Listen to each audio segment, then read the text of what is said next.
Assalamualaikum warahmatullahi wabarakatuh.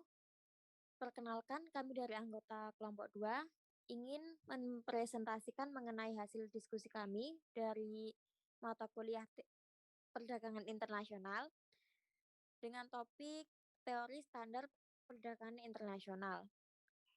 Sebelumnya, perkenalkan anggota kelompok kami, yaitu ada Rezatullah, NIM 2020-139, ada Arifki Azrial, 2020-179, 178, maaf, dan ada Irma Suryani, NIM 2020-203, dan saya sendiri Viviantika Wahyu, 2020-206. Next. Dan langsung saja, pokok pembahasan kami yaitu mengenai teori dan keunggulan absolut dan komparatif. Ada juga jenis-jenis teori yang dibagi menjadi dua, yaitu teori klasik dan teori modern. Ada juga kelemahan dan kelebihan teori klasik, kesimpulan teori absolut Hochschild-Ohlin, dan juga ada kelemahan teori Hochschild-Ohlin. Next slide. Teori.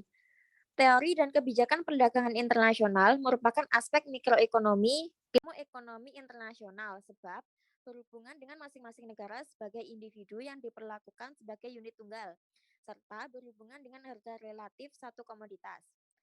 Di lain pihak, karena neraca pembayaran berkaitan dengan total penerimaan dan pembayaran, sementara kebijakan penyesuaian mempengaruhi tingkat pendapatan nasional dan indeks harga umum. Maka kedua hal ini menggambarkan aspek makroekonomi ilmu ekonomi internasional.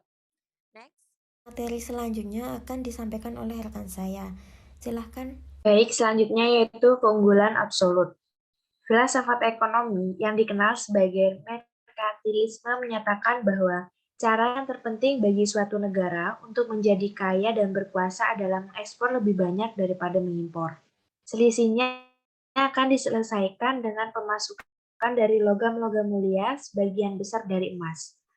Adam Smith membuktikan bahwa dengan perdagangan bebas, setiap negara dapat berspesialisasi dalam produksi komoditi yang mempunyai keunggulan absolut atau memproduksi lebih efisien dibanding negara-negara lain, dan mengimpor komoditi yang mengalami kerugian absolut atau memproduksi dengan cara yang kurang efisien.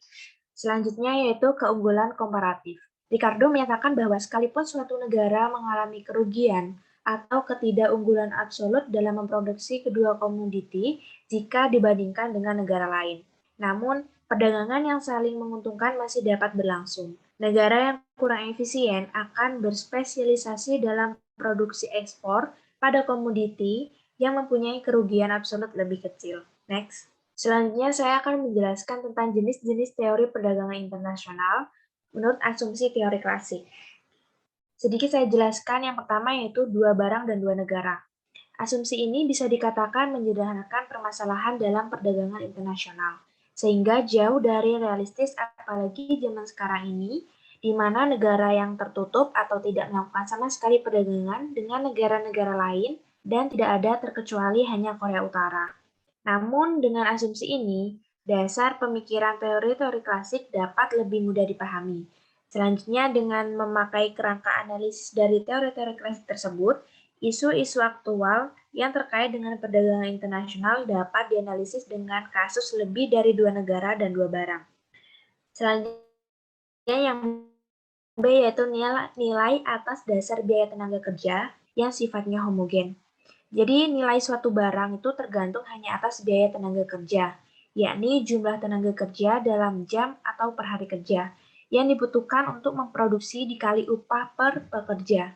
Pada masa teori klasik, faktor-faktor produksi lainnya seperti modal dan tanah itu tidak dianggap penting dalam tenaga kerja diasumsikan homogen. Artinya, tidak ada perbedaan tenaga kerja antar negara dalam kualitas. Yang ketiga yaitu biaya produksi yang tetap tidak berubah. Menurut teori-teori klasik, biaya produksi per unit output konstan tidak berubah walaupun volume produksi berubah. Dengan demikian, berapapun sesuatu negara memproduksi suatu barang, biaya atau harga per satu unitnya tetap tidak berubah. Asumsi ini juga tidak realistis karena tidak mempertimbangkan pengaruh inflasi terhadap sisi supply atau produksi. Yang keempat yaitu faktor-faktor produksi dapat bergerak bebas di dalam negeri tetapi tidak antar negara. Jadi asumsi ini pada zamannya teori-teori klasik baru muncul, mungkin dekat dengan kenyataan pada masa itu karena kendala transportasi antar negara. Tetapi sekarang dapat dilihat banyak negara kinerja impor manufakturnya sangat cemerlang, padahal negara-negara tersebut sangat miskin akan bahan baku. Jadi harus dibeli dari negara-negara berkembang. Dalam kata lain, tingginya mobilitas dari faktor-faktor produksi dan input-input lain antar negara merupakan salah satu faktor yang harus diperhitungkan dalam menganalisis kinerja perdagangan internasional dan daya saing dari suatu negara. Yang kelima yaitu perdagangan dilaksanakan atas dasar barter. Pada zaman dahulu, belum ada uang, maka perdagangan antar negara dilakukan tukar-menukar barang atau barter, atau umum disebut dengan imbal beli. Sekarang ini perdagangan internasional didominasi oleh pembayaran dengan uang walaupun tetap ada transaksi perdagangan antar negara dengan sistem barter dengan alasan-alasan tertentu. Dan yang terakhir yaitu tidak ada biaya transportasi.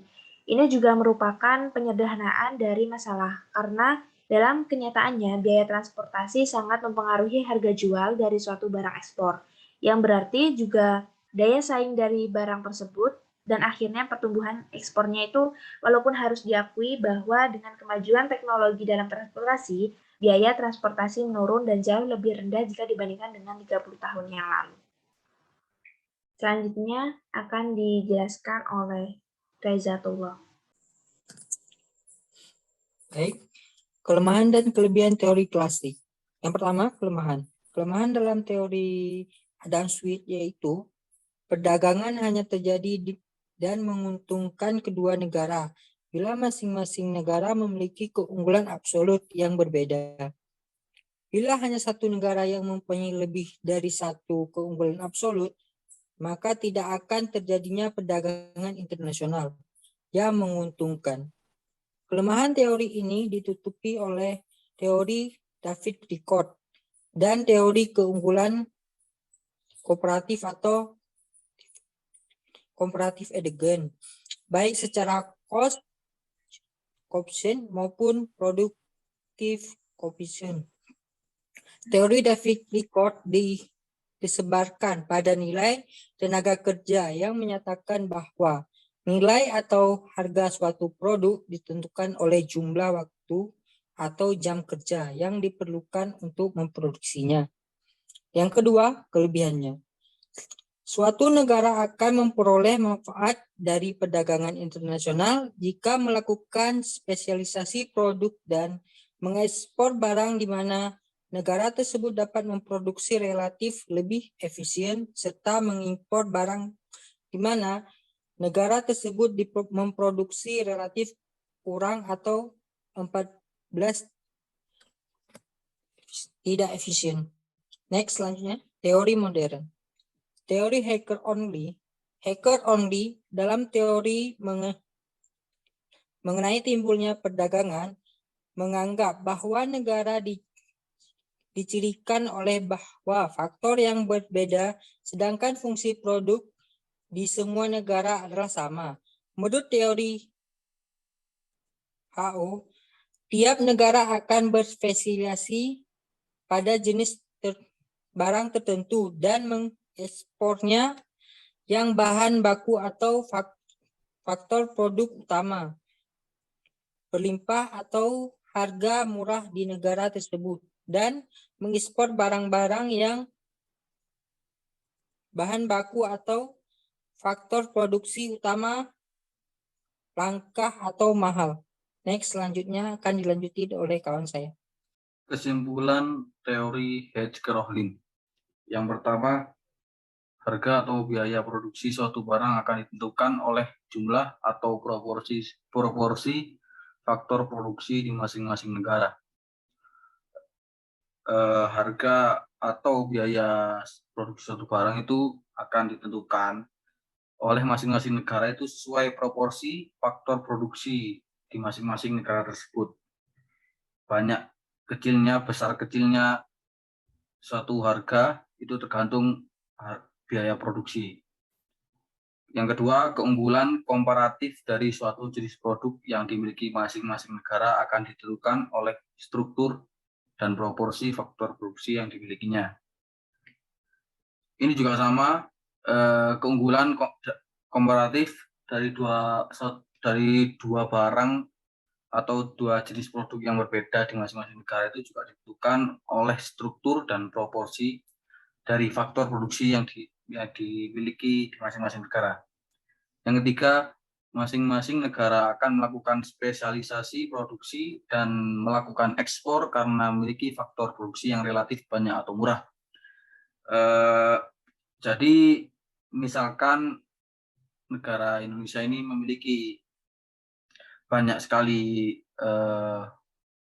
barang berupa garam yang akan melimpah, maka dari itu bisa dipastikan negara Indonesia ini akan mengekspor garam karena memiliki produksi yang relatif banyak dan pastinya memiliki harga yang lebih murah. Yang keempat, sebaliknya masing-masing negara akan mengimpor barang tertentu jika faktor produksi di negaranya relatif lebih sedikit atau mahal. Begitu juga sebaliknya jika di negara Indonesia ini misalkan kita sedikit sekali memproduksi televisi itu, maka negara Indonesia akan mengimpornya karena di negaranya sendiri itu produksinya itu relatif sedikit. Kalaupun ada itu relatif sedikit dan harganya mahal.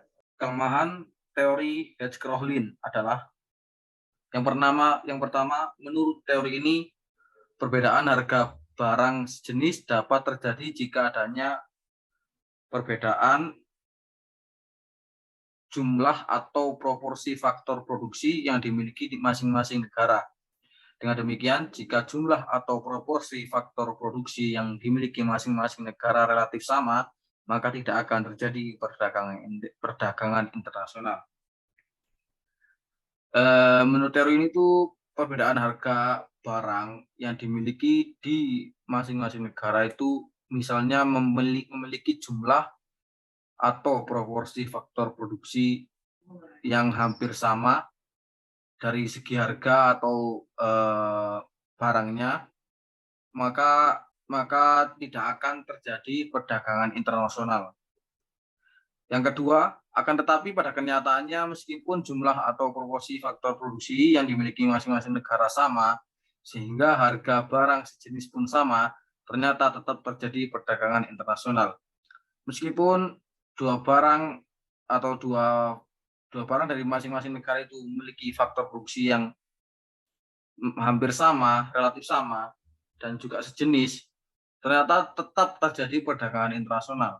Tetap saling ekspor impor. Yang ketiga, untuk menjelaskan hal ini dan sebagai penyempurnaan dari teori HO, maka teori opportunity cost dari G. Haberler akan menjelaskan atau menganalisis tentang terjadinya perdagangan internasional. Teori opportunity cost ini menjelaskan menggunakan pendekatan kurva, dan penjelasan ini akan terjelaskan oleh Rinci. Mungkin itu saja hasil diskusi dari kelompok kami. Kurang lebihnya mohon maaf. Wassalamualaikum warahmatullahi wabarakatuh.